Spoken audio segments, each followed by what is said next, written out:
হাসিনা, এই নাও, তোমার জন্য আনছি। আমার জান পরাণ সব তুমি। এই সস্তা জিনিস দিয়ে আমারে পটাইতে আইছেন? বড় কিছু আনেন। আর শোনেন, আপনার বউ তো আজ আমারে গালিগালাজ করছে। আগে ওরে ব্যবস্থা করেন, তারপর আমার কাছে আইসেন। ওরে আমি আজই বাড়ি থেকে বের করে দিব। একটি ছোট্ট গ্রামে বাস করত রহিম ও তার স্ত্রী মিনা। একদিন সকালে মিনা বলল, ওগো শুনছ, ঘরে চাল নাই। আজ কি ভ্যান নিয়ে বের হবা না? মেয়েটা সকালে না খেয়ে স্কুলে গেছে। খালি চাল ডাল আর টাকা। আমি কি টাকার মেশিন? কাজ থাকলে কর্ম, না থাকলে নাই। আমারে জ্বালাইও না। পরের বাড়ির কাম করে আমি কতটুকুই বা পারি। তোমার নজরটা এখন পরের ভরের দিকে। বেয়াদব মহিলা, চুপ থাক। নিজের চরকায় তেল দে। রহিম রাগ করে বাড়ি থেকে বেরিয়ে তার বন্ধু রমজানের কাছে যায়। রমজান, তুই নাকি হাসিনার পিছে খুব ঘুরঘুর করতাছস?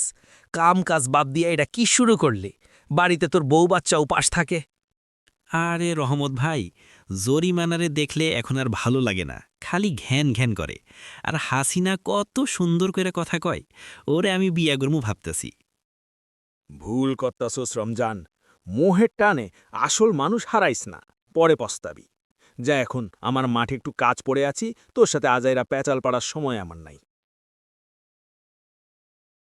কিছুক্ষণ পর রমজান যায় হাসিনার সাথে দেখা করতে। হাসিনা, এই নাও, তোমার জন্য আনছি। আমার জান পরাণ সব তুমি। এই সস্তা জিনিস দিয়ে আমারে পটাইতে আইছেন? বড় কিছু আনেন। আর শোনেন, আপনার বউ তো আজ আমারে গালিগালাজ করছে। আগে ওরে ব্যবস্থা করেন, তারপর আমার কাছে আইসেন। ওরে আমি আজই বাড়ি থেকে বের করে দিব। তুমি চিন্তা কইরো না।